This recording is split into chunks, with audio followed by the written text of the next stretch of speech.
So in this session we are sir, just going. Yes, हाँ sir, वो अपनी बात हुई थी पिछली बार हाँ, कि वो सूर्य आपका जो, नमस्कार। हाँ हाँ, ओके सर।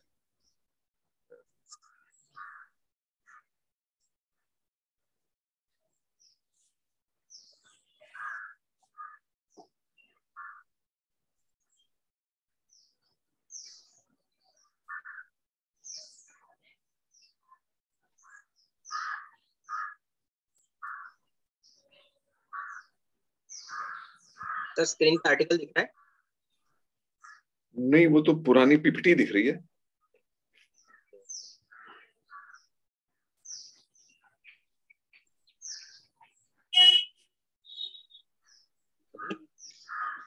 जी सर बेसिकली ये आर्टिकल में जब लॉकडाउन लगा था स्टार्टिंग में, जी फिजिकल और मेंटल हेल्थ के लिए हम इंडोर एक्टिविटीज में हम क्या कर सकते हैं, इस पे मैंने एक रिव्यू आर्टिकल लिखा था। जी के लिए मेंटल और ये फिजिकल हेल्थ के लिए, क्योंकि बिकॉज इतने ज्यादा समय तक हम लॉकडाउन में घर पे भी नहीं रहे थे, जैसे 3-3 महीना पहले 3 महीने तो हम घर पे थे, तो जी सारा डिप्रेशन, मेंटली भी हम थोड़ा सा डिप्रेस, कुछ कर नहीं पा रहे, जिनका बिजनेस है वो भी थोड़ा सा करेक्ट ये था, आपकी भी ड्यूटीज और सैलरी भी कम हो गई थी। इस हिसाब से मैंने सिर्फ करेक्ट इंडोर एक्टिविटीज हम क्या कर सकते हैं लॉकडाउन में, उस जी उस हिसाब से मैंने रिव्यू आर्टिकल लिखा था। तो जी बेसिकली प्रोडक्टरी पोर्शन और मटेरियल तो आयुष मंत्रालय से लिया था। जी उसके बाद बेसिक्स जो था ऑब्जर्वेशनल रिजल्ट, मैंने फोकस किया था, दो इस किया था। एक योगिक प्रैक्टिसेस, क्योंकि यहाँ पे हम बोथ मेंटल और फिजिकल रिलैक्सेशन बोथ करते हैं, तो जी सबसे बेस्ट आसन ऑफ सीरीज यानी ये इजीली जब हम पेशेंट को बताते हैं तो नेट पे भी अवेलेबल होता है कि ये आसन आप देख लो, और सभी को हम ये कर बोल सकते हैं कि आप नेट पे देख के कर सकते हो, इजीली जी हो सकता है। उस हिसाब से मैंने सिर्फ यहाँ पे बेसिकली कौन कौन से आसन होते हैं सूर्य हम्म नमस्कार में, और हम कैसे कैसे उसको कर सकते हैं, जैसे स्टार्टिंग विद प्रमाणासन, ये सिर्फ हम्म प्रेयर लाइक पोजीशन है। वहां से हम हम्म जब सेकंड आसन में जाते हैं हस्तोत्तासन, तो प्रमाणासन से सिर्फ रेज करना है, हाथ को बिहाइंड बैकवर्ड लेके जाना है, बाइसेप्स बाइसेप्स जो होते हैं ईयर के क्लोज रखना है। नेक्स्ट आसन हम हस्तोत्तासन, just bend backward to waist, try to touch the ground, keeping the spine erect. तो जैसे जैसे हम आसन करते जाते हैं, हम कैसे करते हैं वो डिस्क्रिप्शन जी यहाँ पे मैंने दिया था। जी अब बेसिकली यहाँ पे फिफ्थ जो है वो दो आसन मैंने मेंशन किए हैं, क्योंकि बहुत जगह पे रिव्यूज में फिफ्थ आसन पर्वतासन और दंडासन ये दोनों रखे हैं। बेसिकली ये दोनों हम्म आसन अलग अलग है। हम्म पर्वतासन में जो बैक होता है वो थोड़ा सा ऊंचा होता है एज कम्पेयर टू दंडासन। इन जी दंडासन वो प्लेन होता है, तो कुछ अलग अलग आर्टिकल्स में उन्होंने दोनों दिए हैं, इसलिए दोनों यहाँ पे मेंशन किए थे। अच्छा देन हाँ, इसके ये पूरे वही है कि एक आसन से हम दूसरी जगह पे कैसे जा रहे हैं। जैसे जी पर्वतासन यहाँ पे बोला है कि भुजंगासन से हम रिटर्न पर्वतासन by hand feet previous positions हो गए। सिर्फ यहाँ पे ऑब्जर्वेशन में मैंने ये लिखा था। बाद में हम इंडोर एक्टिविटीज में क्या कर सकते हैं, तो जैसे डांसिंग है, आजकल तो बहुत फैशन है इसकी एक्चुअली। फिजिकल एक्सरसाइज में जो जुम्बा डांसिंग होता है, आज क्लास के क्लासेस होते हैं, हाँ हाँ हाँ जिम से भी लोग आजकल ये प्रिफर कर रहे हैं। ये भी हम इंडोर एक्टिविटीज में फिजिकल स्ट्रेंथ बनाने के लिए और मेंटल, जैसे हम किसी को डांस में इंटरेस्ट है तो मेंटल हैप्पीनेस के लिए भी हम ये प्रिफर कर सकते हैं।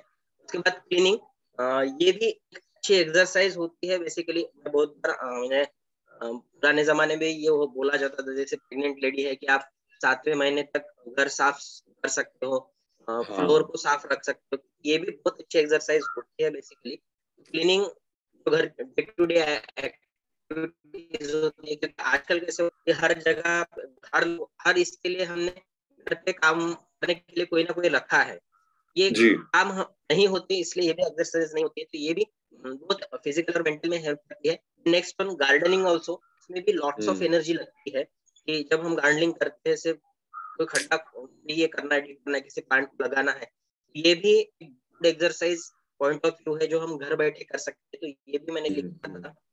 बाद में डिस्कशन में कौन से आसन से क्या होता है, उसके बेनिफिट्स क्या हो सकते हैं। स्टार्टिंग विद प्रमाणासन। This asana is an important for the sense of relaxation of mind which is helpful to concentrate during the asanas. तो प्रमाणासन कर रहे हैं बेसिकली, जहाँ पे हम ये प्रेस करते हैं, तो यहाँ पे भी एक्यूप्रेशर के भी बहुत सारे पॉइंट होते हैं। बेसिकली जब प्रेस करने के बाद भी ये रिफ्लेक्ट करते हैं टुवर्ड्स द माइंड। हस्त उत्तरासन, जैसे जैसे हम स्लोली ये आसन करते हैं तो बैकवर्ड मूवमेंट में आसन है, backward hand and strengthening. Backward movement जा रहा है, इसलिए जो एंटीरियर वॉल्स होती है एब्डोमिनल वॉल, इसको टोन मिलता है। और जो organ से internal related with the abdomen wall, that is related with the digestive power also, ये helps करता है digestive power में भी और respiration में भी। In the next आसन, Hastapadasana, it makes body more flexible due to the downward movement. It is useful to decrease the excessive fat present over the abdomen, and this asana helpful in maintaining the balance of gastrointestinal system. Again, जब backward movement से हम inward आते हैं, जो movement होती है abdomen की, जिस कारण फैट भी डिसॉल्व होता है, बेसिकली एब्डोमिनल जो फैट होता है वो। इन अश्वसंचलासन, this asana helps in maintaining the tones of abdominal organ, gives flexibility to body. In पर्वतासन, it strengthen the muscles of upper limb along with this by the tone of peripheral nervous system। जब हम पर्वतासन या दंडासन करते हैं तो basically जो पूरा wait होता है वो एक शोल्डर या अपर लिम्ब पे आता है, साथ ही साथ लोअर लिम्ब पे आता है। तो ये जो होता है, ये मसल टोन बढ़ाने के लिए भी हेल्पफुल हो सकता है। अष्टांग नमस्कार, practicing this asana in one day to day life strengthens the respiratory system along with the upper and lower limbs। Again, यहाँ पे भी पूरा जो वेट होता है बॉडी का वो बेसिकली शोल्डर से रिलेटेड होता है, क्योंकि तीन ही जगह पे हम बॉडी टच करते हैं फ्लोर को। तो यहाँ पे भी अगेन टोन के लिए इम्पोर्टेंट हो सकता है। भुजंगासन, this asana strengthens the muscles of back, provides flexibility of the spine. तो भुजंगासन बेसिकली जब हम स्पाइन की कोई भी रेगुलर एक्टिविटीज योगासन करते हैं तो भुजंगासन most of the time easy आसन है, इसलिए वो तो हम इनकॉर्पोरेट करते ही है। बाकी आसनों से भी थोड़ा सा इजी जाता है समझाने के लिए भी, और बैकवर्ड मूवमेंट भी यहाँ से इजी होता है। तो दिस ये कॉमनली यही 7 आसन है, बाकी तो रिपीट में आते हैं, तो लास्ट के 2-3 आसन होते हैं। तो कौन से आसन से ब्रॉड स्पेक्ट्रम में क्या क्या हो सकता है, बेसिकली ये रिव्यूज मैंने कलेक्ट किए थे कि कहाँ से जहाँ से जो जो मिला। देन अगेन बाकी के आर्टिकल में बाकी का भी ये लिया है। जैसे यहाँ पे डांसिंग का मैंने बोला है कि इसमें क्या क्या हो सकता है, तो physical exercise for the adult program ये भी हो सकता है। सालसा भी अच्छा ये है, बेसिकली यहाँ पे थोड़ा सा कंसंट्रेशन का भी भाग होता है, तो मेंटल रिलैक्सेशन के लिए भी सालसा होता है। जुम्बा ये भी एक अच्छा है। यहाँ पे बेसिकली मैंने बहुत सारे रिसर्चेस भी डाले हैं। डायबिटीज ब्लैटस में रिसर्च हुआ था ओबेस पर्सन और वुमेन्स में, उन्होंने रेगुलर यूज ऑफ जुम्बा उनको अच्छे रिजल्ट्स मिले थे। रेगुलर प्रैक्टिस ऑफ एरोबिक्स, ये कार्डियो रेस्पिरेटरी एक्टिविटीज में भी बहुत अच्छे रिजल्ट्स देते हैं। इसमें भी रिसर्चेस हुए हैं। ये टोटल जो तीनों ये थे उसी को कंक्लूड किया था फिर मैंने कि 2-3 जो प्रॉब्लम्स है, जैसे हाइपरटेंशन हो गया, वेट गेन हो गया, हाई कोलेस्ट्रॉल हो गया, increase stress level and depression, ये सभी इसमें हम अगर कलेक्टिवली ये सब वर्क करें इंडोर एक्टिविटीज में। बेसिकली अब की बात जब हम घर में रहते थे बात थी ये, तो हम ये मोस्टली कर सकते हैं। बेसिकली अभी भी जब हम घर में रहते हैं ये पूरे आसन या पूरे working day to day activity है होती है, क्लीनिंग्स हो गई, गार्डनिंग होगी, क्योंकि अगर हमने रेगुलरली पूरे मन से किया तो मेंटल और फिजिकल दोनों स्ट्रेंथ भी मिलती है और रिलैक्सेशन भी होता है। ये समराइज आर्टिकल था कि हमने क्या क्या किया है। बेसिकली यहाँ पे मैंने स्टेप्स दिए हैं, रिव्यू में से ही दिखा है कि कौन कौन से आसन में क्या क्या होते हैं, उसको शॉर्ट में एक्सप्लेन किया था। ठीक है sir, yes sir, thank you. आप प्लीज इसको ईमेल से सर्कुलेट कर देंगे क्या ग्रुप में आर्टिकल? हाँ सर, हाँ सर, है ना? हाँ ठीक, राइट, ओके सर, ठीक है sir. Let's now move on to the topic of the day. Okay, so today's topic that is the functions and the hip joint। Last lecture में हमने 2-3 जॉइंट्स देखे हैं, दैट इज शोल्डर, wrist और elbow। Now another an important joint as a part of an day-to-day activity, that is the hip joint। just start with the introductory portion. What is exactly the hip joint is? It is in Ayurveda it is called as an उल्लू खला संधि. Basically उल्लू खला यानी हमारे घर में जो खलबत्ता होता है जिसमें it's like a ball and socket joint. Internally they are having at the lower segment they are having a socket and they are having a fixed width and some external structure. They are having a ball like structure. That is the ball and socket joint. In modern science it is included in the ball and socket joint. Articulating surface includes the head of the femur along with the acetabulum of the bone. अगर हमें ये याद होगा femur और hip bone, तो femur का जो head होता है वहां पे नेक नेक हेड ये दो पोर्शंस होते थे जो फिक्स होते हैं एसिटाबुलम में. मींस हिप बोन में एक कैविटी है राउंडेड सर्कल, वहां पे वो फिक्स होता है. बेसिकली शोल्डर जॉइंट और हिप जॉइंट ये हमने जब एक्सप्लेन किया था basically bones that is humerus and the femur, यहाँ पे दोनों के बॉल्स हमने एक्सप्लेन किए थे स्पेशली क्योंकि ह्यूमरस का जो बॉल होता है वो as compared with the femur और as compared with the joints that is the glenoid cavity उससे बड़ा होता है. यहाँ पे ये जो बॉल होता है that is the head of the femur exactly fixed होता है with in the cavity of the acetabulum. इसलिए यहाँ पे ये जॉइंट सबसे स्टेबल जॉइंट है क्योंकि वो यहाँ पे फिक्स है. बेसिकली यहाँ पे स्टेबिलिटी के और भी कारण होते हैं. बेसिकली यहाँ पे दो ही स्ट्रक्चर से जो फॉर्म करता है, तो यहाँ पे हाई डिग्री ऑफ स्टेबिलिटी है. उसके दो तीन रीजंस है ये सबसे ज्यादा स्टेबल है. Depth of the acetabulum narrowing of mouth by the acetabular labrum. Basically यहाँ पे कैसा है जैसे ये सेम लैब्रम हमने शोल्डर जॉइंट को देखा था हैविंग द ग्लिनॉइडल लैब्रम जो ग्लिनॉइड की कैविटी बड़ा करता था. तो यहाँ पे जो कैविटी है उसमें हेड फिक्स हो गया. फिक्स होने के बाद यहाँ पे जो आउटर सेगमेंट है उसको एसिटाबुलर लैब्रम कवर्ड करता है ताकि ये हेड डिस्प्लेस ना हो पाए. इसलिए जब शोल्डर जॉइंट और हिप जॉइंट को कंपेयर किया जाता है तो shoulder joint basically it is a weak joint और डिसलोकेट आराम से होता है, लेकिन हिप जॉइंट जो है वो डिसलोकेशन नियर अबाउट इम्पॉसिबल है क्योंकि इतना जोर से हम कभी कोई भी जर्क नहीं बैठता, कुछ नहीं बैठता. अगर जर्क बैठा भी तो एक आध बार नेक फ्रैक्चर हो सकती है फीमर की, लेकिन डिसलोकेशन बहुत रेयर होता है. बहुत बार नेक का ही प्रॉब्लम यहाँ पे होता है. जैसे आपको हिप रिप्लेसमेंट की सर्जरी सुनी होगी, नी रिप्लेसमेंट बहुत कॉमन है. हिप रिप्लेसमेंट भी आजकल सर्जरी बहुत कॉमन होती है. अवैस्कुलर नेक्रोसिस करके फीमोरल हेड का अवैस्कुलर नेक्रोसिस करके ये है. जैसे अगर नेक का फ्रैक्चर हो गया तो वहाँ आजू बाजू में जो सराउंडिंग स्ट्रक्चर्स होते हैं, आर्टरीज होती है, तो वो ब्लड सप्लाई रोक देती है. उससे कारण वहाँ पे इस्चीमिया होता है. ये नेक्रोसिस फॉर्म होता है टुवर्ड्स द हेड का क्योंकि वहाँ पे ब्लड सप्लाई नहीं पहुंच पाता क्योंकि ये कैविटी में फिक्स है. और कैविटी में अगर जर्क दिख जाए तो कोई भी आर्टरी या वेन होती अगर ब्लॉक होगी तो उसकी वजह से वहाँ पे न्यूट्रिशन नहीं पहुंच पाएगा. तो just it exerts the necrosis of the head of the femur. ऐसे कंडीशन में मोस्ट ऑफ द प्रोस्थेसिस होता है that is the artificial neck and head of the femur. ये हम इम्प्लांट करते हैं हिप जॉइंट. बेसिकली यहाँ पे भी हिप जॉइंट्स के भी बहुत सारे केसेस आजकल मिल रहे हैं. 2-3 आर्टिकल मुझे मिले हिप रिप्लेसमेंट करने के बाद भी हमने योगा प्रैक्टिस करनी चाहिए क्या.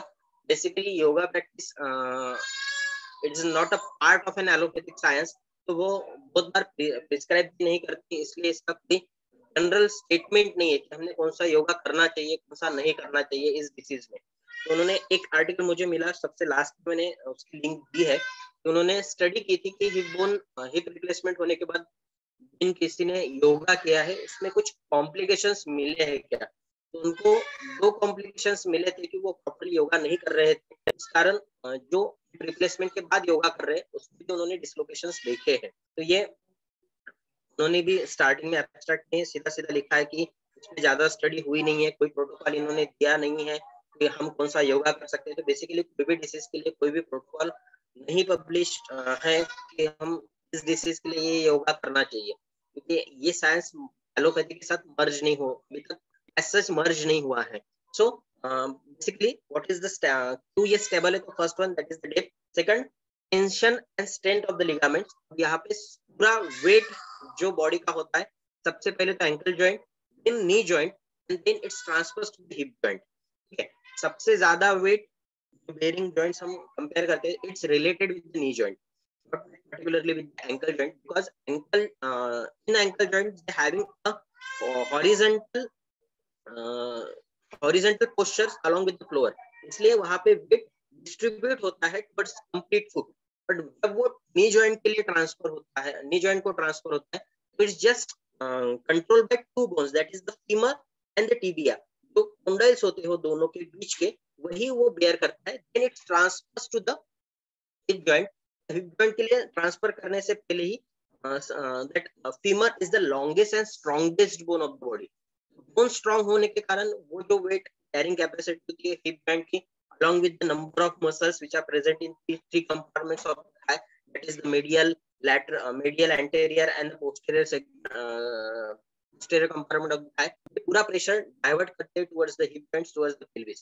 इसलिए सबसे ज्यादा जो वेट होता है वो नी जॉइंट एक्सर्ट होता है। इसलिए बहुत बार अगर कभी हम डॉक्टर के पास विजिट करने गए, आपका वेट हमने कभी बोला कि हमारे नी में पेन है, तो बहुत बार बोलते हैं कि it's due to the weight. ठीक है, ये जो ट्रांसफर होता है ये मसल्स के कारण वहां पे स्ट्रेंथनिंग पैदा करता है in the hip joint. Then strength of the surrounding muscles, जो मैंने अभी बताया कि वहां पे नंबर ऑफ मसल्स है, जैसे पोस्टीरियर सेगमेंट में having the 10 number of 10 muscles in the gluteal region. Anterior compartment में we having 5 muscles in the anterior compartment, medial compartment again we are having 5 muscles, posterior compartment we are having 4 muscles along with adductor magnus। ये जो muscles होती है वो additional strength देती है the thigh along with the hip joint। then length and obliquity of the neck of the femur, अगर हमें याद होगा, अगर यहाँ पे सबसे बड़ा नेक है having a oblique passage, it's near about a 45 segment, 135, it's forming the 135 angles with an shaft of the femur, just transfer करता है hip joint को, जिसके वजह से वो डायरेक्टली जो ग्रेविटी होती है उसको अफेक्ट नहीं करती। लास्ट क्वेश्चन जो दिया है दैट इज एटमॉस्फेरिक प्रेशर। वहां पे एटमॉस्फेरिक जो प्रेशर क्रिएट होता है due to that passage of the neck to the head of the femur. Basically head जो होता है वो बड़ा है, neck as compared with narrow है, इस कारण वहां पे इंटरनल एटमॉस्फेरिक प्रेशर भी हेल्प करता है to maintain the stability of the joint. Basically having the number of muscles, then cavity which is just shallow as compared with the head, ये 2-3 points है जो स्टेबिलिटी वहां पे देते हैं। Again having the number of ligaments, just again giving the stability to the particular joint। First one fibrous capsular ligament, ये सभी synovial joint में होती है। देन जब हमने हिप बोन पढ़ा था, तब हिप बोन देखा था, तब हमने हिप बोन में देखे थे having 3 main parts, that is ilium, ischium and the pubis। ilium, it is the supermost part, then your pubis, it is present anterior inferiorly, and ischium, that is posterior inferiorly। ये तीनों portion that forming having connected structure with that particular joint, first with the iliofemoral, as per the name it starts with ilium to the femur, pubofemoral it starts with the pubis part of the ilium with the femur, ischio-femoral, that is ischium to the femur, then ligamentum, ligament of head of the femur। Basically head में एक depression होता है that is called as an fovea. ठीक है, जब हमने ये bone देखा था तब हमने देखा था, तो वहां से फोविया से एसिटाबुलम में एक डायरेक्ट कनेक्शन होता है लिगामेंट का, और वो बॉल को मूव नहीं होने देता। जो हेड होता है फीमर का, उसको वो मूव नहीं होने देता। जैसे यहाँ से एक लिगामेंट निकली, यहाँ पे अटैच है, तो लिगामेंट के कारण भी ये फिक्स रहता है। That ligament is called as an ligament of head of femur.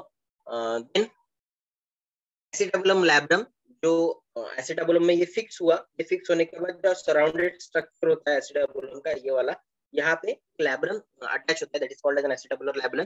Then transverse acetabular ligament. Basically acetabulum जो होता है, it's having 2 structures, that is the articular structure and non articular structure, having horseshoe shaped articular structure. और जहाँ पे वो deficit होता है, तो ये दोनों के बीच में यहाँ पे एक लिगामेंट होती है, that is called as an transverse acetabular ligament. ये बेसिकली जब हमने बोन देखे हैं, तो हमने ये पूरे स्ट्रक्चर्स देखे हैं, एक लिगामेंट कहाँ पे अटैच होती है वो भी हमने डिस्क्राइब किया है कि जैसे first one the fibrous capsule, अब ये कैप्सूल दोनों जगह पे अटैच होंगी, हिप बोन को भी अटैच होंगी और फीमर को भी अटैच होंगी। That is related with acetabulum labrum including the transverse acetabulum. Femur को वो इंटरट्रोकेंट्रिक लाइन को इन फ्रंट में और इंटरट्रोकेंट्रिक क्रेस्ट को बैक में अटैच होती है। जैसे फीमर है, अपर एंड है हैविंग द ट्रोकेंटर, देन नेक और उसके बाद head. Anteriorly it is related in between two trochanter that is greater than lower trochanter, they having the trochanteric line, and in posterior segment having a trochanteric crest, वहां पे attach होती है। anterior superiorly thick होती है, posterior inferiorly again capsule thin होती है। then capsule has two types of fibers, longitudinal and the circular one। iliofemoral Y shape ligament है, then anteriorly that is the strongest ligament in the hip joint, triangular होती है, apex attach होता है anti superior spine से लेके intertrochanteric line तक, और upper one oblique होता है। यहाँ पे हमने ये दिखाया है this ligament is an iliofemoral ligament, Y shape में लिगामेंट है, this is intertrochanteric line and this is related with the ilium, this one is the iliofemoral ligament।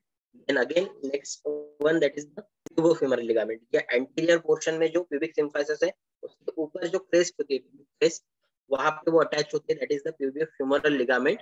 this is again with the same supports inferomedially, triangular in shape, superiorly it is attached to the iliopubic eminence, obturator membrane, obturator crest, and inferiorly the inferior band of iliofemoral ligament। तो जहाँ पे ये दो ligaments है, that is superior band of iliofemoral ligament, that is inferior band of iliofemoral ligament, तो ये जो होती है ये इसी के साथ मर्ज हो जाती है और superiorly they are just connected to the pubis। then ischio-femoral ligament comparatively all other ligament से वो weak होती है, as per the name कहाँ पे प्रेजेंट होंगी, तो वो posteriorly है, क्योंकि ये ischium posterior inferiorly है। The fibers are twisted and extended to ischium to the acetabulum, वो directly posteriorly attach होता है। That is related with the three important ligament, that is iliofemoral, pubofemoral और ischio-femoral। These are the pictures in the posterior view, iliofemoral ligament, ischio-femoral ligament, this is the greater trochanter, this is the lesser trochanter, this is the trochanteric crest, यहाँ पे वो line दिख रही थी, this is trochanteric line, and this is the posterior segment, that is the crest। ये जो portion है ligament के नीचे वाला, that is related with neck, और उसके आगे वहां पे फिर ये आता है, हेड आता है फीमर का। then ligament of head of femur, जो मैंने बोला था, it's also called as an ligament in teres, flat होती है, ट्रायंगुलर होती है, सिर्फ हेड से फोविया से वो निकलती है और जो एसिटाबुलम में फिक्स हो रहा है तो वहां से लेके एसिटाबुलम तक रहती है, ताकि वो डिस्लोकेट हो पाए, हेड फिक्स रह पाए with in that cavity of the acetabulum. attached to the fovea capitis, is attached to the transverse ligament, is related with the process that in between the notch of the acetabular notch। then acetabulum labrum, जैसा ग्लेनोडल labrum था, same structure है, कार्बोकार्टिलेजिनस rim होती है, attached to the margin of the acetabulum, narrows to the acetabulum। then acetabular ligament, the part of an acetabulum forms the bridge of the acetabular notch। ये acetabulum के बीच में horseshoe shape acetabular articulating area होता है, उसके बीच में यहाँ पे acetabular notch होती है, तो that is the acetabular ligament। थोड़ा सा ligaments again they are just related with the stability, so यहाँ पे सिर्फ मैंने इतना बताया कि कौन कौन सी लिगामेंट होती है। then important structures, what are the relations of the joint with the muscles, क्योंकि जब हम एक्सरसाइज करते हैं बेसिकली, जैसे हमने शोल्डर जॉइंट देखा था, सबसे ज्यादा मूवमेंट शोल्डर जॉइंट के थे। अगर हमने सर्च किए तो सबसे ज्यादा अगर और कोई आप मूवमेंट्स आपको किसी बोन जॉइंट्स के मिलेंगे in any asana, it is related with hip joint, क्योंकि जब हम कोई भी आसन करते हैं स्टैंडिंग पोजीशन, मूवमेंट बैकवर्ड हो फॉरवर्ड हो, हर मूवमेंट में हिप जॉइंट इन्वॉल्व होता है, इसलिए they having a number of asanas. पूरे आसन मैंने जितने पॉसिबल है उतने सारे आसन यहाँ पे लिए हैं कि हम कौन कौन से आसन कर सकते हैं। तो बेसिकली स्टार्टिंग विद मसल्स की कौन कौन से मसल्स कौन कौन से रिलेशंस में आएंगी। Anterior relations, they having the fibres of pectineus, ये मसल हमने मेडियल कंपार्टमेंट ऑफ आई में देखी है, छोटी सी मसल होती है पेक्टिनियस मसल, जो floor of the femoral triangle में होती है, तो having the lateral fibres. Then tendon of iliopsoas major, iliopsoas ये पोस्टीरियर एब्डोमिनल वॉल की मसल है। जब फ्लोर ऑफ फेमोरल ट्रायंगल बनता है तो हम पेक्टिनियस, इलियोसोएस टेंडन और इलियाकस पोस्टीरियर सेगमेंट में आते हैं, तो tendon of the iliopsoas straight head of rectus femoris, ये जो मसल है रेक्टस फेमोरिस, ये एंटीरियर थाई में हमने देखी है, having rectus femoris, vastus lateralis, vastus medialis, vastus intermedialis, and all these four muscles are combinedly called as quadriceps femoris.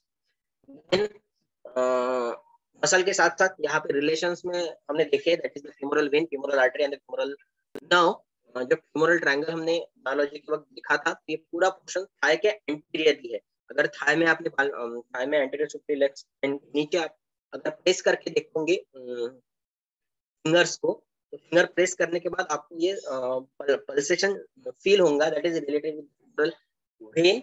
सबसे पहले वेन स्ट्रक्चर में आती है, सबसे medially when, artery, and laterally it is related with nerves.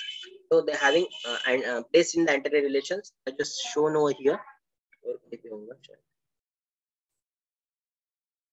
This is the anterior relations. यहाँ पे ये muscles मैंने दी है, rectus femoris, this is the iliac tendon, in femoral artery, femoral nerve, femoral vein. ये joint है, this cavity is related with the joint. Then this is femoral vein, that is the pectineus. तो ये anterior relation में ऐसा दिखेगा।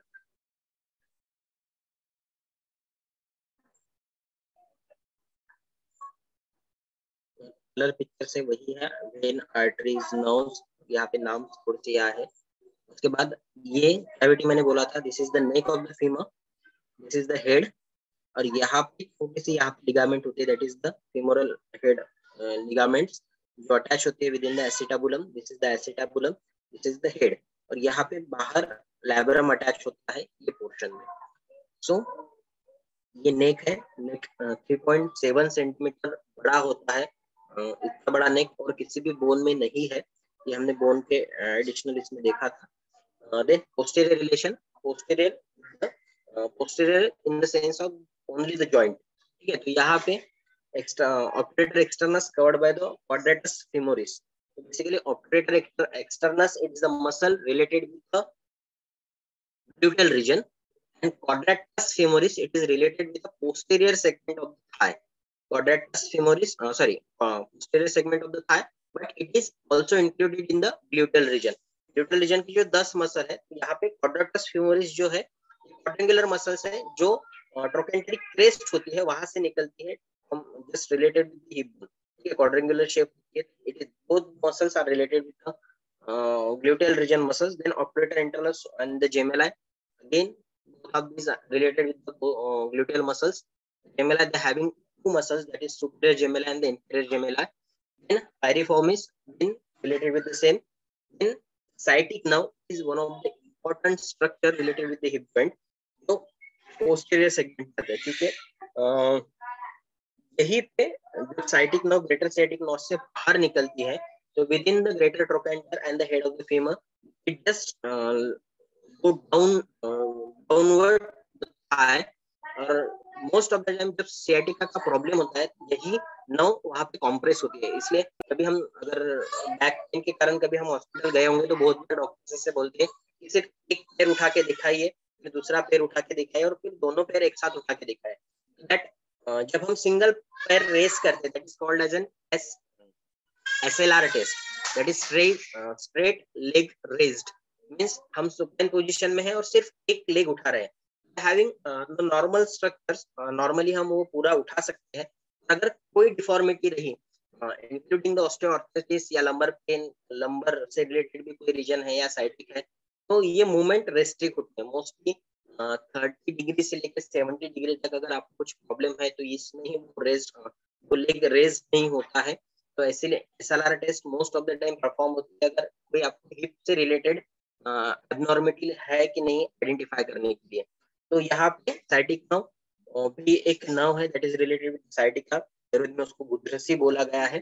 Then ग्लूटेस Maximus, again सबसे बड़ी muscle है ग्लूटेल रीजन की, ये सबसे आउटर सेगमेंट में आएंगे इन the posterior segment.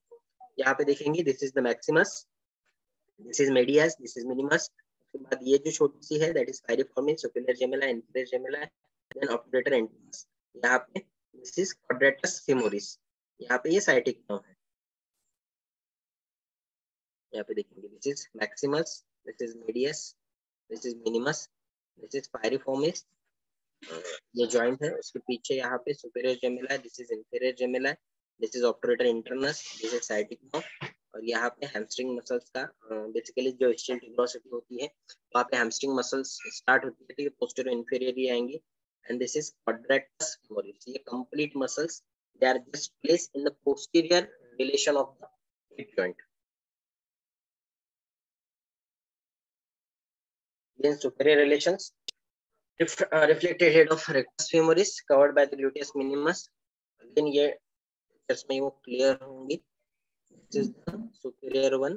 This is gluteus maximus, gluteus medius, gluteus minimus, and reflected head of bicep femoris. तो ये portion है, इसके superiorly muscles हमें मिलती है. अब basically maximus बहुत बड़ी muscles है, तो superior से लेके backward segment पूरी occupied होती है. तो ये तीन मसल्स हमें पर्टिकुलरली सुपीरियर रिलेशंस में मिलेंगी. That is first one gluteus minimus, rectus femoris, gluteus medius and gluteus maximus. इन चार ही मसल्स है सुपीरियर रिलेशन में. बेसिकली यहाँ पे दूसरा कोई पैथोफिजियोलॉजी हमें नहीं दिखी जाती इन द सुपीरियर रिलेशन, क्योंकि डिसलोकेशन नहीं बहुत रेयर होता है.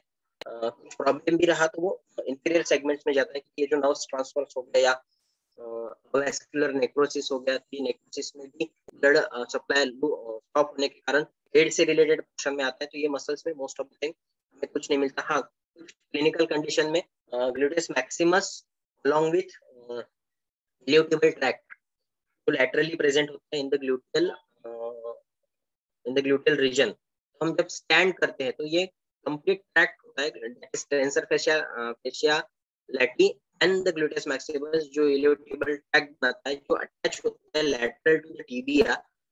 हम जब स्टैंड रहते हैं उस पोजीशन में, स्टैंडिंग में ये पूरा ट्रैक्ट हमें हेल्प करता है. इसलिए अगर कभी इसका पैरालिसिस हो गया ग्लूटेस मैक्सिमस और टेंसर फेशिया लैटी का, प्रॉपर्ली स्टैंड नहीं होता. बेसिकली हम जब खड़े रहते हैं तो नॉर्मली जब खड़े हैं तो hip bone is already in the extension. जब हम मूवमेंट देखते हैं कि एक्सटेंशन फ्लेक्शन, वो प्रॉपर ही एक्सटेंशन में होता है. देन हाइपर एक्सटेंशन और फ्लेक्शन हम इसका कर पाते हैं जब हम चलते हैं. ये तीनों मूवमेंट सीक्वेंसली होते रहते हैं. That is the hyper extension of the hip, extension of the hip and the flexion of the hip. Normally हम डे टू डे लाइफ कभी भी चलेंगे तो ये तीनों मूवमेंट्स होती रहेंगी हिप जॉइंट्स की. एंड अगेन ये मूवमेंट्स अलग अलग इससे होती है, मसल्स से एग्जैगरेट होती है. मसल्स मैंने अभी बताया प्लस ले कि कहाँ पे कौन सी मसल्स है. That is the medius, this is the maximus, maximus, this is tensor fasciae latae. ये दोनों फ्यूज हो गए यहाँ पे. ये फ्यूज होने के बाद यहाँ पे इलियोटिबल ट्रैक्ट बनता है. नीचे ये जो व्हाइट कलर का स्ट्रक्चर हमें दिखता है, जो व्हाइट कलर का एप्नोसिस टाइप दिख रहा है, यहाँ पे मैक्सिमस आई, यहाँ से टेंसर फेशिया लैटी आई. That is iliotibial tract, that is the posterior segment, that is the related with bicep femoris, vastus lateralis. This is semitendinous, this is semimembranous. ये sartorius anterior segment में आती है. Then again same muscles as shown in the previous lectures also.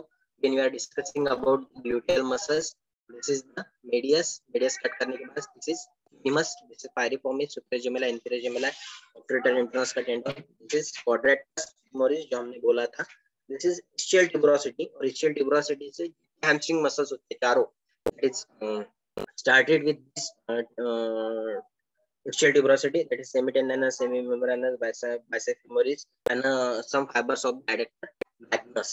This is the adductor magnus. ये component of the thigh में आएंगी. Same muscles अलग अलग मैंने दिखाई है PPT में. PPT शेयर नहीं की है मैंने, लेक्चर होने के बाद PPT शेयर करूंगा. Inferior relations, inferior relations. अब थाई के नीचे जो रिलेशंस हमें दिखेंगे, जो मसल्स बेसिकली प्रेजेंट होते हैं वो यहाँ पे काउंट हुई है. Starting with the pectineus, obturator externus, both are related with gluteal region. Basically adductor compartment की मसल्स है, adductor longus, adductor brevis, adductor magnus. ये पूरी medial compartment, that is the adductor compartment muscles है. Then hamstring muscles, that is semitendinous, semimembranous, then bicep femoris and adductor magnus. Again ये पूरी posterior compartment of the thigh की muscles है. ये पूरी muscles हमें inferior relations में दिखती है. These are the muscles, that is semitendinous, semimembranous, gracilis, ये और एक व्यू है, हमने ये पूरे मसल्स पर्टिकुलरली देखा था तब हमने देखे थे. Next important one that is the blood supply. First one it is related an operator artery. Then it's just divided into the segments. Number of branches होते हैं वहाँ पे मसल्स को वो सप्लाई करती है. And two circumflex femoral arteries and gluteal arteries. Basically two humeral arteries, they are just placed in the anterior segment, and two gluteal arteries ये posterior segment में होता है. यहाँ पे दो प्रकार के एनास्टोमोसिस होते हैं. मीन्स एंटीरियर से भी आर्टरीज इनर साइड में जाती है, पोस्टीरियर से अपर साइड में जाती है, और दोनों फ्यूज्ड होते हैं around the neck of the femur. इसलिए अगर कभी कुछ ट्रॉमा भी हुआ तो वो डायरेक्टली अफेक्ट नहीं करता, क्योंकि वहां पे दूसरे आर्टरी से एडिशनल सप्लाई हो रहा है. That is the three arteries. Now anteriorly they having the femoral now and the obturator now, and posteriorly they having the sciatic now. तो ये तीनों के number of branches are just supplying to the number of muscles present over the thigh, और यही hip joints के भी ligament को supply करती है ताकि उसके proper movement हो पाए. And the important one that is the movements of the hip joint. First one, that is the commonest one, that is the flexion and extension. Then adduction and abduction. Its flexion is done in transverse axis, abduction, adduction in anteroposterior axis, medial and the lateral rotation in the vertical axis, and last one that is the circumduction. It is just combination of all the movements. Just go with figure first. कौन कौन सी movement कैसे कैसे दिखती है. This is the normal extended leg. अगर it's towards the midline of the body, it is called as an adduction. ये जो movement है, पैर बाहर लेना, पैर अंदर लेना, it's just abduction, adduction. Then in the normal structure we are extended in the hip joint along with knee joint. This is the extension. जब हम पैर आगे की ओर लेते हैं, that is the flexion. जब हम पैर पीछे की ओर लेते हैं, that is the hyperextension. Then circumduction, complete movements of the hip joint. जैसे कभी हम कोई आसन करते हैं जिसमें पैर हम पूरा घुमाते हैं, that is related with circumduction. This movement, this is the medial and lateral rotation. Basically यहाँ पे हमने नी फ्लेक्स किया है, फ्लेक्स करने के बाद इसको हम मूव कर रहे हैं. अगर इंटरनली मूव कर रहे हैं, that is the with the lateral rotation, और हम इसको एक्सटर्नली मूव कर रहे हैं, that is related with the medial rotation. अब बेसिकली यहाँ पे ऐसा क्यों है, जैसे अब मैंने ये हाथ को, जैसे शोल्डर जॉइंट हमने देखा था, मैं एल्बो को फ्लिक्स किया, इसको यहाँ पे मूव किया, that is internal rotation. Flix किया, एक्सटर्नल रोटेशन. तो यहाँ पे अपोजिट इसलिए, जैसे मैं यहाँ पे फ्लेक्स कर रहा हूँ थाई को, बेसिकली देखना पड़ेगा. जब हम थाई को फ्लेक्स करते हैं इंटरनली, तो ये जो मूवमेंट है, यहाँ पे जो मूवमेंट हो रही है वो लैटरल रोटेशन में जा रही है. फ्लिक्स नी जॉइंट इंटरनली आया, ये मूवमेंट्स लैटरली हुई. सेम जब हम नी को लैटरली मूव करते हैं, तो ये जो लैटरल मूव होने के कारण यहाँ पे जो जॉइंट है वो उसका अपोजिट रिएक्शन देता है, और वो मेडियली मूव होता है. ये साइमल्टेनियसली मूव नहीं होती, इसलिए यहाँ पे लैटरल रोटेशन और मेडियल रोटेशन उसी हिसाब से दिए हैं. बेसिकली अगेन कुछ आसन में हम ये लैटरल और मेडियल रोटेशन सिंपली जब एक्सरसाइज करते हैं, स्ट्रेंथनिंग एक्सरसाइज या वार्म अप एक्सरसाइज, इसमें ये बहुत बार किया जाता है कि flexion, extension, lateral rotation, medial rotation और the abduction. कौन-कौन से मसल्स, कौन-कौन से इसमें इम्पोर्टेंट है, that is related with the flexion. Flexion पैर आगे की ओर ले रहे हैं, इसलिए anterior compartment जो है flexion जहाँ पे वो मसल्स प्रेजेंट होते हैं, that is psoas major and the iliacus, chief muscle है flexion करने के लिए, along with that having rectus femoris adductor muscles. Then extension, पैर पीछे की ओर हम लेके जा रहे हैं, upper extension, extension. तो जो पोस्टीरियर साइड में मसल्स हैं वो यहाँ पे मेन एक्टिंग में रहेगी, that is ग्लूटेस maximus along with the hamstring muscles. Adduction is just towards the body. तो एडक्टर कंपार्टमेंट की मसल्स इंपॉर्टेंट होती है, that is the Magnus Brevis and the longest one. Abduction that is away from the body, that is related with gluteal medius and the minimus. Gluteal region की muscle है. Medial rotation, मेडियली rotation में medial rotation of the में हम laterally move करें, इसलिए वहां पे lateral side की जो मूवमेंट मसल इंपॉर्टेंट है, that is the tensor fasciae latae. सबसे लैटरली होती है along with anterior fibres of gluteus medius and minimus. Lateral rotation में two obturator two gemelli and quadratus femoris जो हमें मीडियली लिंक। ये पूरी मसल्स कौन कौन सी मूवमेंट हम कर रहे हैं ये मसल्स इंकॉर्पोरेट होती है। Flexion psoas major along with the iliacus, extension that is maximus and the hamstring muscles, adduction that is adductor longus brevis magnus, then abduction maximus and medius and the minimus, then medial rotation interfacial lata and the anterior fibers of the gluten. This is again same features: adduction, abduction, extension, hyperextension and the flexion, circumduction and medial rotation and the lateral rotation. The next important structure that is again with goniometry. अब जब हम कभी कोई आसन करते हैं तो flexibility हम चेक कर सकते हैं कि हमारी फ्लेक्सिबिलिटी हम प्रॉपरली आसन कर रहे हैं कि नहीं कर रहे हैं और हमारी फ्लेक्सिबिलिटी मूव हो रही है कि नहीं हो रही है। अब बेसिकली एक रिसर्च हमने प्लान किया है हिप मूवमेंट की ही। एक्चुअली कलीग ने मेरे प्लान किया था पर वो कॉलेज छोड़ के चली गई तो वो कंडक्ट मैं अभी कर रहा हूँ। बस रेंज ऑफ मोशन है हिप जॉइंट की जो हम बढ़ा रहे हैं विद आसनाज। इसके लिए हमने 3 आसन लिए हैं, सिद्धासन, शलभासन एंड गोमुखासन। तीनों में हिप जॉइंट के मूवमेंट्स हम प्री और पोस्ट में देख रहे हैं। 30 नंबर ऑफ हेल्दी इंडिविजुअल्स हमने लिए हैं। इसका भी प्रोटोकॉल हमने पब्लिश किया है कि हम कैसे कैसे इसको लेने वाले हैं। मैम के नाम से वो पब्लिश है। तीनों आसन करने के बाद फ्लेक्सिबिलिटी रेंज ऑफ मूवमेंट हम चेक करने वाले हैं। यहाँ पे range of movement again check करने के लिए बेसिक गोनियोमेट्री हम क्या क्या देख सकते हैं, नॉर्मल रेंज क्या होती है। अगेन लास्ट लेक्चर में भी मैंने ये शेयर किया था, सेम है कि हम फल्क्रम कहाँ पे रखेंगे और कैसे करेंगे। लास्ट में यहाँ पे जो ब्लू कलर में एक लिंक दिख रही है, यहाँ पे क्लिक करने के बाद आप यूट्यूब पर लाइव वीडियो भी इसका देख पाओगे कि बेसिकली ये परफॉर्म हम कैसे कर सकते हैं। तो यहाँ पे basic this is the position, हम यहाँ पे फ्लेक्शन चेक कर रहे हैं हिप जॉइंट का। This is the normal position, normal supine position. Fulcrum हमने यहाँ पे बीच में रखा है, that is related with the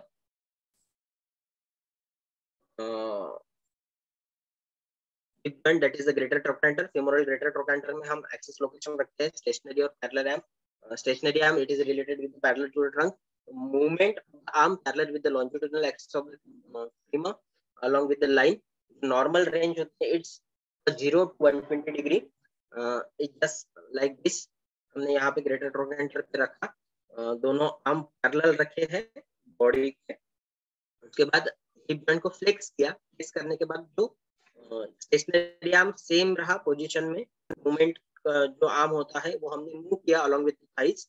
और यहाँ पे जो एंगल हमने काउंट किया, that's angle is related with the movements of the particular joint, that is the flexion of the hip joint. Then next hip extension, same axis greater trochanter हम fulcrum को रखते हैं parallel to the trunk, movement longitudinal axis of the femur की करते हैं। इसकी normal range 0 to 30 degree में है। इस प्रकार से हम उसको प्रोन पोजीशन में सुलाते हैं। उसके बाद नॉर्मली ये ऐसा एक्सिस रखते हैं फल्क्रम को काउंट करने के बाद, और पैर को ऊपर उठाने को बोलते हैं। तो this angle is related with extension angle, ये हम नॉर्मली काउंट कर सकते हैं हिप जॉइंट में, that is the extension. Flexion supine position में हमने किया था, that is the prone position, extension. Next hip abduction axis is related with the ASI, that is anterior superior iliac spine directed to the opposite and anterior superior iliac spine and parallel to the femur. यहाँ पे again normal degrees, that is related with the 40 degrees. यहाँ पे this one is the anterior superior iliac spine and this one is another anterior superior iliac spine. ये दोनों हम palpate कर सकते हैं। बेसिकली जब हम परफॉर्म करते हैं पेशेंट्स पे तो ये पाल्पेट करके जिस पैर का, जिस हिप साइड के हिप जॉइंट का हमें काउंट करना है गोनियोमेट्री, तो हम वहाँ पे फल्क्रम रखते हैं। दूसरा जो स्टेशनरी एक्सिस होता है वो parallel just horizontal to another anterior superior iliac spine, और ये मूवमेंट फिर हम काउंट करते हैं। This is the normal structure. फिर इसका अब्डक्शन किया, that is this is the angle from between this joint and this is the angle of the joint in the adduction. In next that is adduction, again same position में हमने body इसको रखा है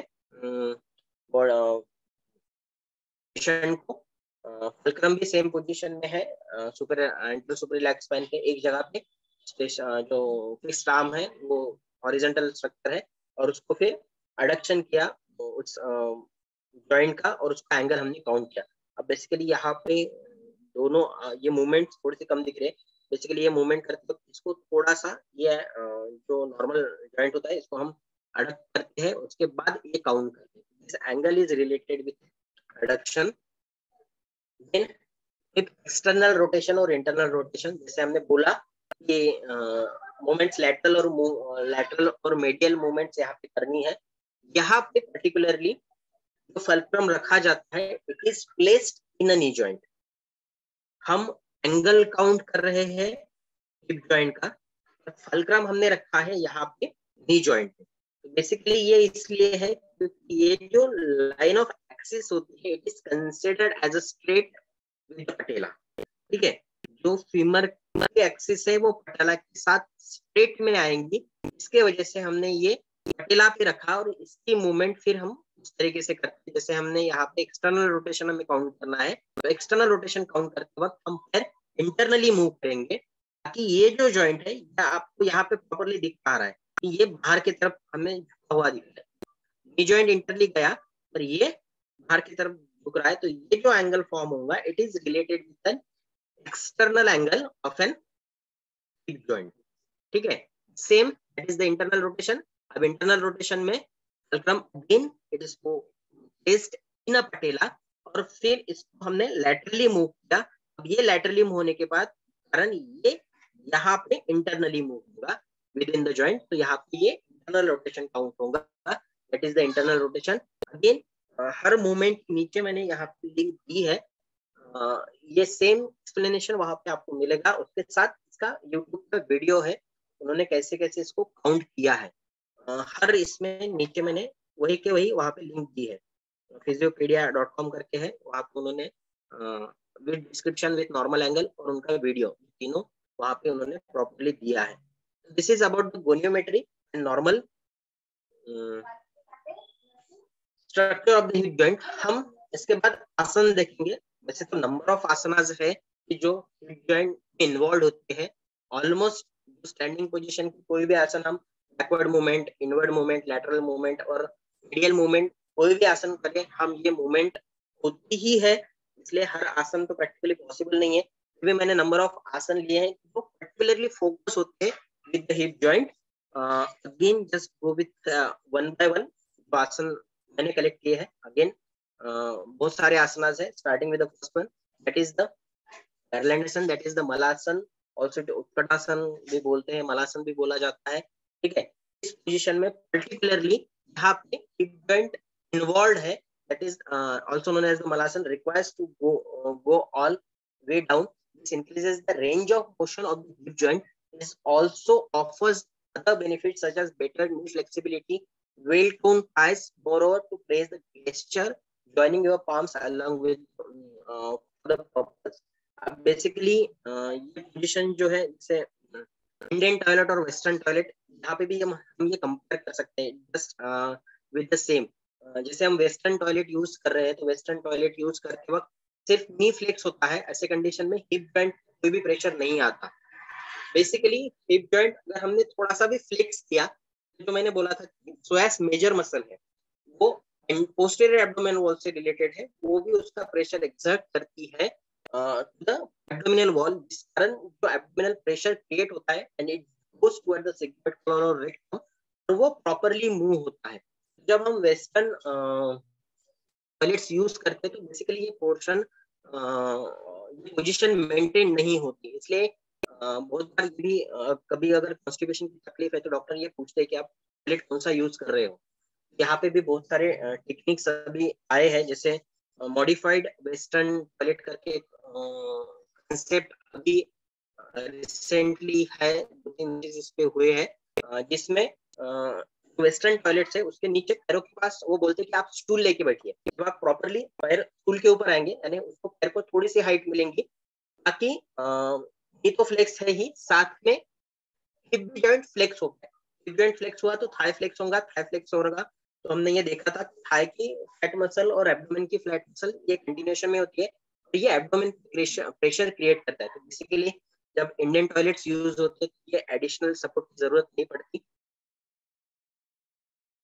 additional support की जरूरत यहाँ पे नहीं पड़ती, और वेस्टर्न टॉयलेट यूज में ये पड़ती है। इस पे भी एक रिसर्च जस्ट हमने आईसी को प्रपोज किया है। कॉन्स्टिपेशन जो ये है, कॉन्स्टिपेशन जो बेसिकली देखा जाता है वेस्टर्न टॉयलेट यूज करने में वालों में कितना परसेंट मिलेगा और इंडियन टॉयलेट यूज करने वालों में क्या मिलेगा, क्वेश्चनरी बेस्ड स्टडी हमने ली है। शायद 3-4 महीने में खत्म हो पब्लिश हो जाएंगे, उसके बाद मैं शेयर कर पाऊंगा। एक आर्टिकल मैंने स्टार्ट किया था कि along with use of western and Indian toilets along with asanas, इसका भी इफेक्ट कॉन्स्टिपेशन पे हम कैसा देख सकते हैं। तो basically this position is just related with the hip bend.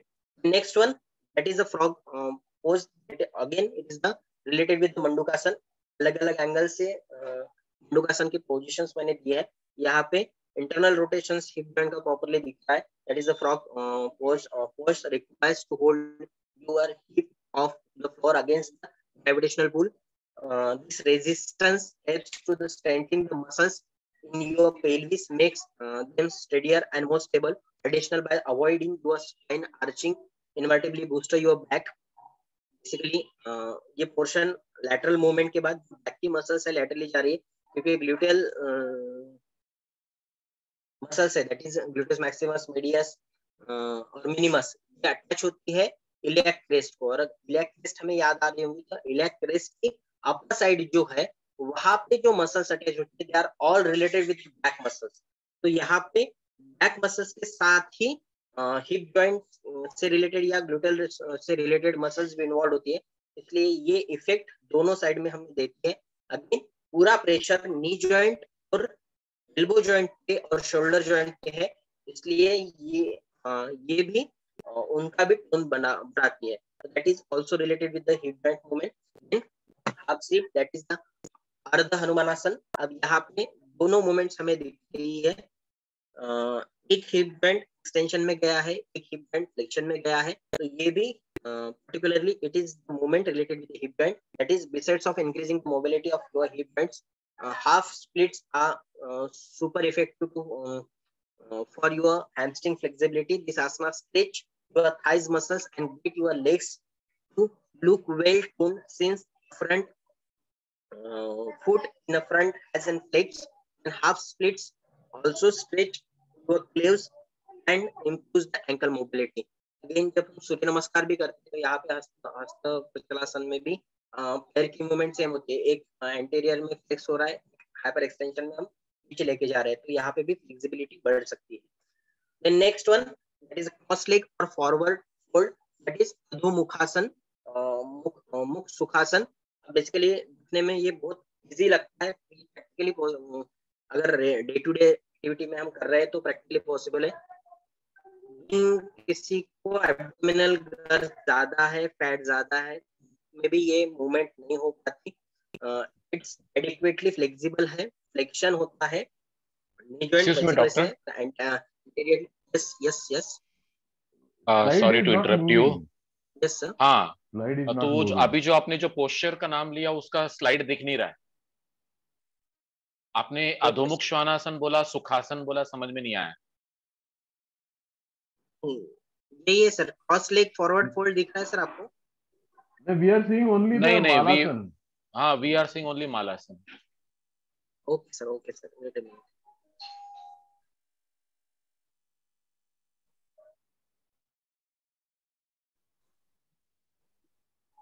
अभी दिख रहा है सर? नहीं अभी भी, हाँ अभी आया। हाँ, now it has come. अभी दिख रहा है? फ्रॉग पोज अभी दिख, हाँ फ्रॉग पोज दिख रहा है। हाँ हाँ, तो ये अभी मैंने बताया, ये मलासन के आगे गया ही नहीं था। नहीं गया ही नहीं था वो, लेकिन ये समझ में तो आया एटलीस्ट। बट अभी जो लेटेस्ट जो आपने नाम लिया ना वो कनेक्ट नहीं हुआ आपके इससे। हाँ ओके ओके, ये फ्रॉगासन था, ये अर्ध हनुमानासन, इसमें ये फ्लेक्स और एक्सटेंशन हुआ। if you don't mind doctor, kindly repeat from here onwards so that the others will be able to catch up with that. Okay sir, from where? From this frog position itself. Okay, sir. Okay, sir. Yeah. Mandukasan. Okay, sir. This is the frog position or frog pose, also called as a Mandukasan. Basically यहाँ पे lateral movement हमें यहाँ पे दिखेंगी knees की, तो इसका मतलब ये इंटरनली मूव हुआ है हिप जॉइंट। यहाँ पे अलग अलग पोजिशन मैंने दिखाया है कि मूवमेंट्स यहाँ पे हिप जॉइंट की है, पर्टिकुलरली हिप जॉइंट के साथ जो मूवमेंट्स यहाँ पे दिखती है that is related with the back also. यहाँ पे दोनों एग्जर्ट हो रहे हैं क्योंकि इलियाक क्रेस्ट ये जो पोर्शन है पीछे वाला, एंटीरियर सुपीरियर इलियाक स्पाइन से लेके हम पोस्टीरियर सुपीरियर इलियाक स्पाइन तक जाते हैं, तो जो इलियाक क्रेस्ट होती है यहाँ पे बैक की भी मसल्स एंटीरियर पोस्टीरियर सेगमेंट में अटैच है, that is quadratus lumborum and all. Iliac crest में जो हमने 6-7 मसल देखी थी, और पीछे के नीचे के साइड में ग्लूटेस मैक्सिमस मीडियस होती है। तो यहाँ पे जब मूवमेंट्स होती है हिप जॉइंट्स की, it's along with its just back with back, the frog position requires you to hold the hips off the floor against the gravitational pull. This resistance helps to strengthen the muscles of your pelvis and makes them steadier and more stable. Additionally, by avoiding your spine from the arching.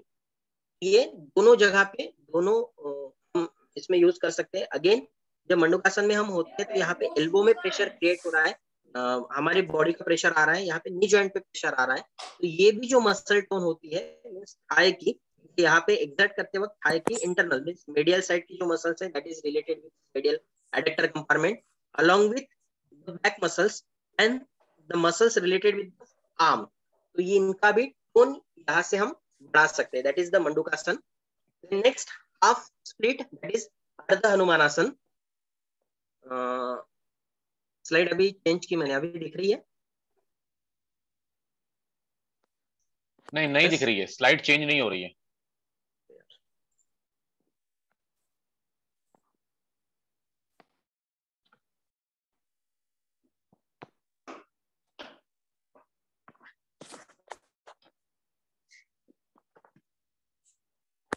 अभी yes we can see ना। Okay, सो अर्ध हनुमानासन, यहाँ पे दोनों जगह से hip joint move हो रहा है, मींस एक हिप जॉइंट फ्लेक्स हुआ है, जो एंटीरियर पोर्शन में हमने ये देखा दिस इज द फ्लेक्शन, और यहाँ पे एक्सटेंशन के वो पीछे चला गया, तो this is the hyper extension along with extension. तो दोनों जगह की मूवमेंट्स यहाँ पे होती है। यहाँ पे बेसिकली अगेन जो hamstring की मसल्स होती है वो फ्लेक्सिबिलिटी देती है। This asana stretch your thighs muscles and gets your legs to look well toned. Since foot in front has to flex, half splits stretch your claves. अब दोनों जगह दोनों मूवमेंट्स अलग अलग हो रही है हिप जॉइंट की, मींस एक फ्लेक्शन में जा रहा है एक एक्सटेंशन में जा रहा है, इसलिए वो आपने स्ट्रेच करता है क्लेव्स को भी, और एंकल की भी मूवमेंट्स यहाँ पे मोबिलिटी देती है। तो बेसिकली यहाँ पे दोनों मूवमेंट्स प्रॉपरली हो रही है हिप जॉइंट के मूवमेंट्स में, हम ये भी अच्छा आसन कर सकते हैं। Next one that is cross leg forward fold, that is अधोमुख सुखासन। जैसे मैंने अभी बोला था कि ये प्रैक्टिकली दिखने में बहुत इजी दिखता है, पर जब हम फॉरवर्ड बेंडिंग में ये आसन करते हैं तो अगर एब्डोमिनल बेली ज्यादा है, फैट ज्यादा है, तो ये प्रॉपर्ली नहीं हो पाता, हम प्रॉपर्ली फ्लोर को हाथ भी टच नहीं कर पाते। तो ये भी आसन है, अगर हमने रेगुलर प्रैक्टिस में किया तो इससे भी फैट बढ़ा है एब्डोमेन में वो भी थोड़ा सा कम होगा।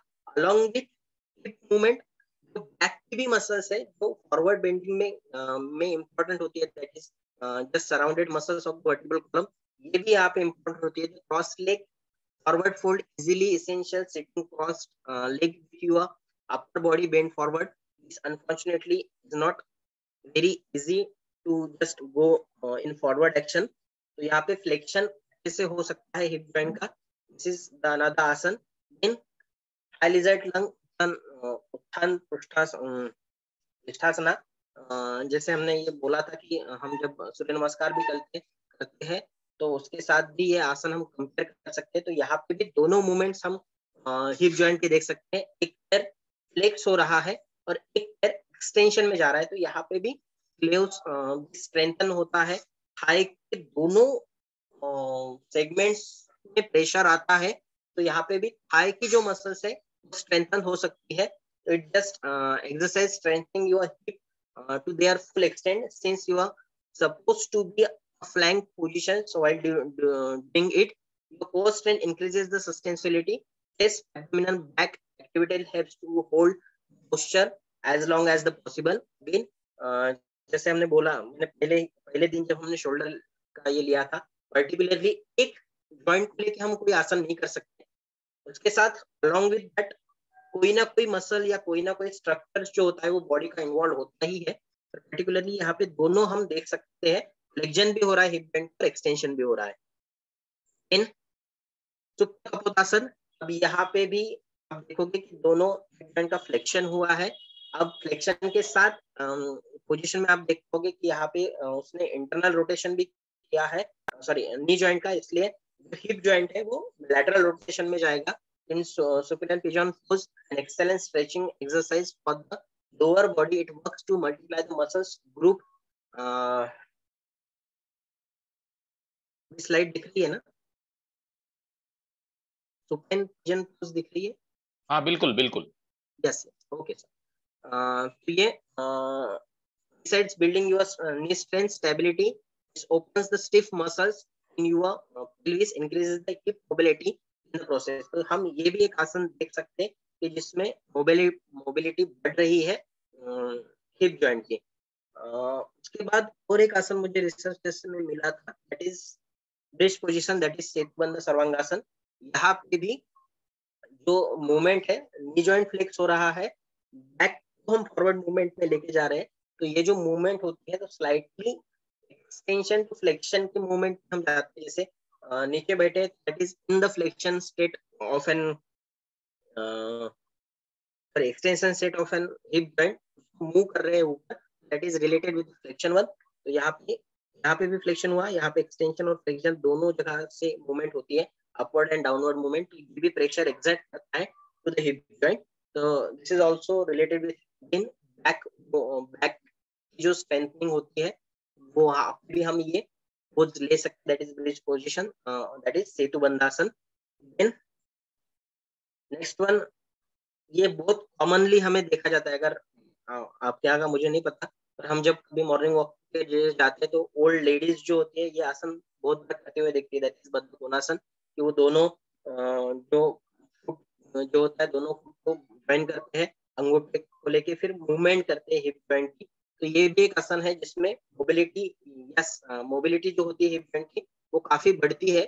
while previous poses having a symmetrical examination of hip, Baddha Koşasan offers symmetrical pose to notice the balance of the body, great stretch for the adductors, some yogic, and this posture might feel unbearable.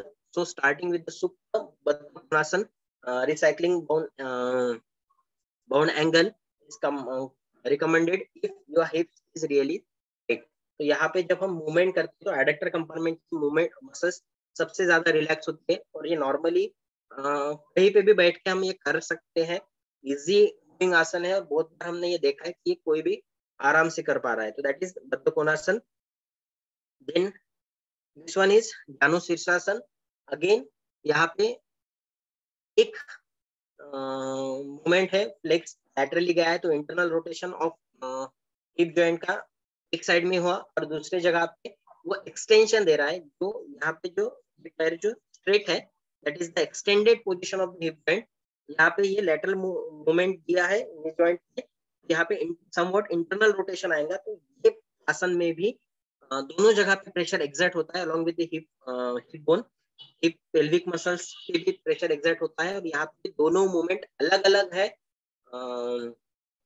Joints की, hip joints की, एक extension दे रहा है, एक internal rotation दे रहा है। तो this is also related with an another asana related with the hip joint. Then this one is a knock knees. अब ये बेसिकली आसन से रिलेटेड नहीं है, जैसे हमने सिंपल मैंने बोला था कि हम जब स्ट्रेचिंग एक्सरसाइज करते हैं तो ये सिर्फ लैटरल और मेडियल रोटेशन में भी हम ये आसनास कर सकते हैं। जैसे most of the time football खेलने जाते हैं तो just relaxing the hip bone or hip bone along with the pelvis।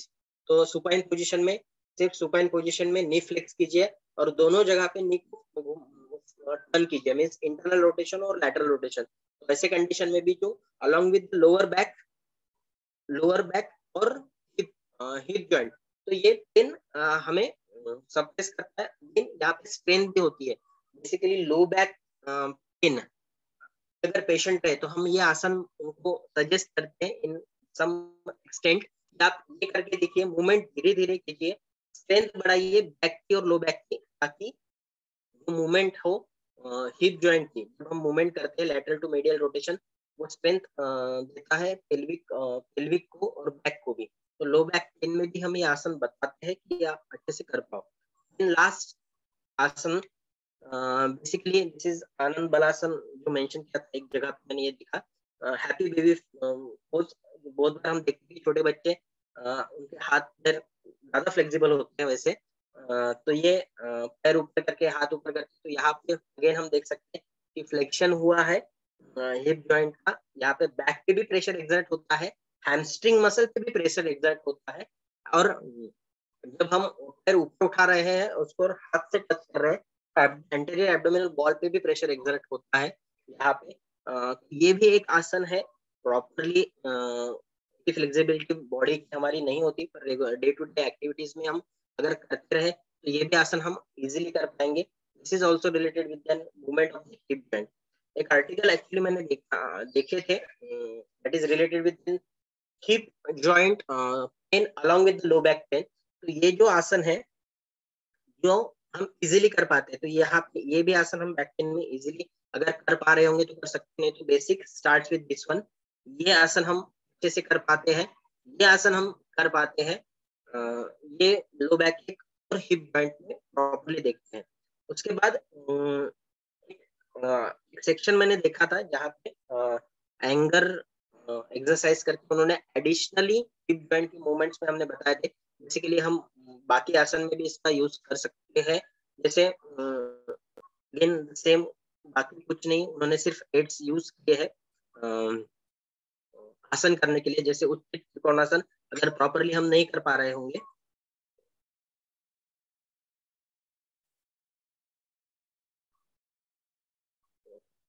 तो यहाँ पे सिर्फ एक आप जितना मूवमेंट कर पाओ उतनी मूवमेंट कीजिए। सपोर्ट यहाँ पे बेसिकली त्रिकोणासन में ये जो लोअर लिम्ब होता है, लोअर लिम्ब का लोअर हैंड होता है, ये हम फ्लोर को टच करते हैं। लेकिन अगर हम नॉर्मली नहीं कर पा रहे होंगे तो यहाँ पे कुछ हिट्स रख के हम भी इसको कर सकते हैं। तो यहाँ पे भी ये एक्सटेंशन फ्लेक्शन में गया है और ये एक्सटेंशन में गया है। तो यहाँ पे भी मूवमेंट करते वक्त हम ये देख सकते हैं कि उत्थित त्रिकोणासन में using external things we can just use going for the asanas. And next again some asanas they have just mentioned. Parsvakonasana chair पे बैठ के यहाँ पे दिखाया है। बेसिकली यहाँ पे अगेन ये फ्लेक्शन में गया, एक्सटेंशन में गया, यहाँ पे प्रेशर बैक को भी एक्सर्ट हुआ just using the chair, that is पार्श्वकोणासन। देन उत्थानासन, अब यहाँ पे दो एड्स हमने यूज किए हैं, यहाँ पे स्प्रिंग दिए है उन्होंने, टेबल दिया है।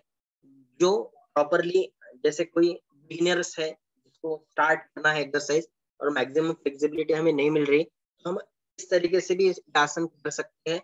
स्टार्ट विद शरीर को जब हम फ्लेक्सिबल बना रहे हैं तो starting just using this aids. अब ये भी दिया है, जैसे पार्श्वकोणासन, उत्थानासन, यहाँ पे उन्होंने हेड्स यूज किए हैं। देन दिस वन उत्थित हस्त पादकोत्तासन, यहाँ पे देखिए जस्ट यूजिंग द थ्रेड, फिर उन्होंने दीवार को रखा है, एक टो पे आए हैं, तो this is the extension, this is the flexion. तो दो अलग अलग मूवमेंट हुए हैं दोनों हिप जॉइंट के। यहाँ पे both are just going with lateral rotation of the for the knee joints, means यहाँ पे इंटरनल रोटेशन होगा हिप जॉइंट का, दोनों इंटरनल रोटेशन में जाया गया है। और सपोर्ट के लिए उन्होंने एक यूज किए हैं string material, that is the शीर्षासन विद बद्धकोणासन। देन आसना उत्थित मरीच्यासना। अब यहाँ पे ये भी आसन है, जैसे एक पैर straight, that is the extension, दूसरा पैर नी जॉइंट से फ्लेक्स किया है along with the flexion of the hip joint। यहाँ पे this is the flexion of the hip joint, flexion of the knee joint। और जो बैक है को भी टेस्ट किया है, तो ये जो है बैक के भी मसल्स को स्ट्रेंथन देती है।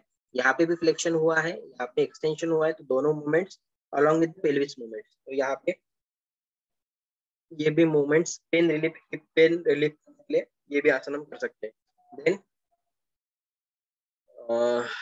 जठरा परिवर्तनासन, यहाँ पे भी अगर हाथ यहाँ तक नहीं पहुंच रहे तो यहाँ पे भी लैटरल मूवमेंट करके बैक की एक्सरसाइज करने के साथ यहाँ पे भी हिप मूवमेंट भी अच्छे से हो पाती है। This asanas relax the sacrum and the pelvic part in terms of relaxing the hip socket and hip joints. This yoga useful for the hip joints also. और एक आसन यहाँ पे दिया है, ये इजीली है most of the time. This one again thread से ये है, यहाँ पे फ्लेक्शन हुआ है हिप जॉइंट का, this is the extension of the hip joint, यहाँ पे फ्लेक्शन, यहाँ पे extension using the heads back के लिए ये।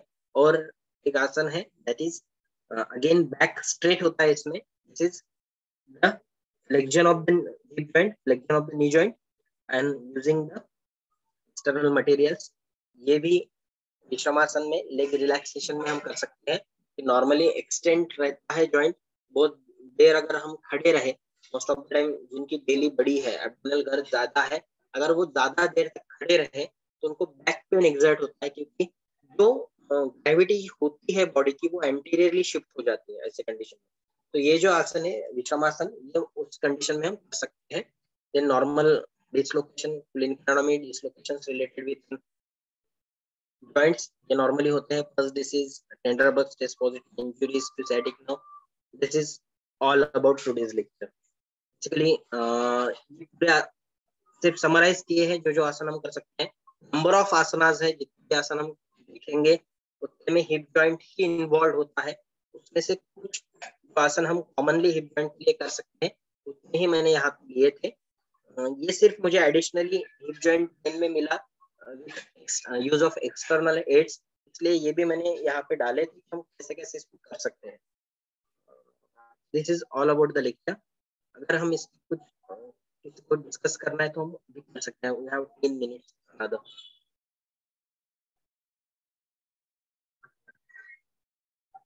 यस, एक बात जो मुझे डिस्कस करनी थी, जैसे आपने वो बताया ना कि कमोड पे भी जो है हम बाजू में स्टूल रखकर, पैर उस पे रखकर हम हिप का फ्लेक्शन कर सकते हैं, and that will help us for that what we call as constipation का प्रॉब्लम रिलीज करने के लिए।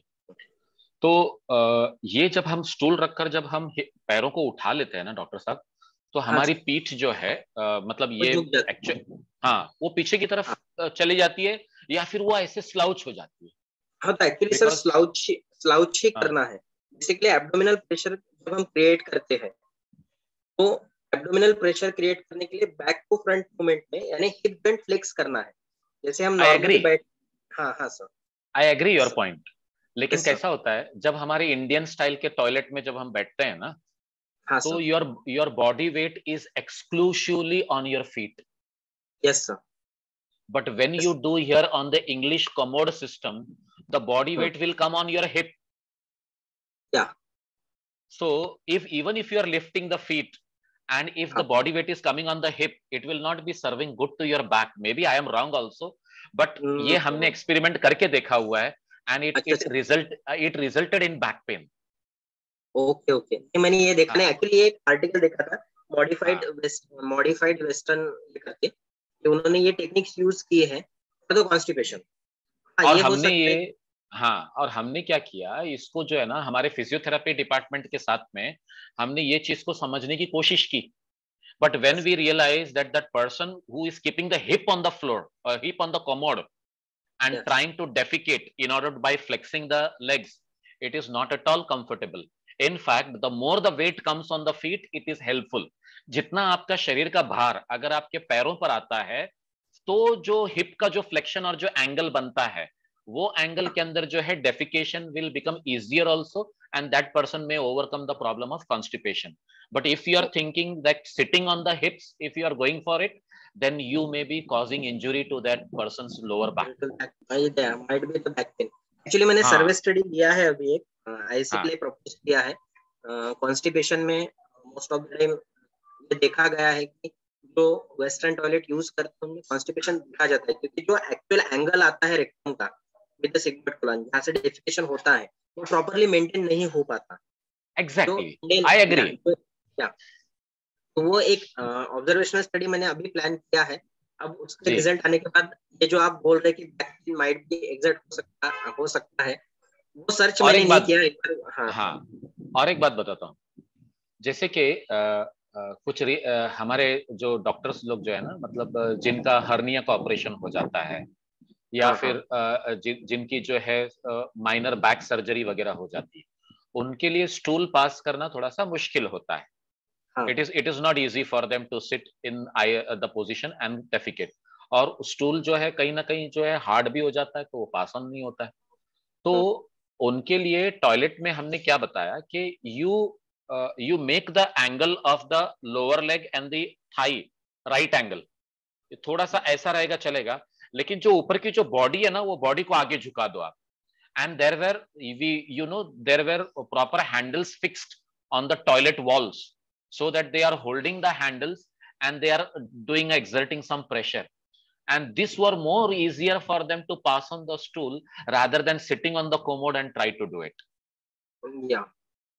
तो वो एंगल की जो आप बात कर रहे हैं ना, that I very much agree and appreciate, लेकिन उसमें जो वो पूरी तरह से उकड़ू बैठना जो हम लोग जो बोलते हैं ना, वो जो लोगों को पॉसिबल नहीं होता, और वो जो एंगल चाहिए रहता है हमारे पेल्विक रीजन पे प्रेशर आकर वो निकलने के लिए, मल को निकलने के लिए, तो हम थाइस को जमीन से पैरेलल रख सकते हैं और आगे झुक सकते हैं, और आगे झुककर अगर कभी जैसे कि आप एक्सर्ट करेंगे तो that will help it to relieve himself, ये हम कर सकते हैं।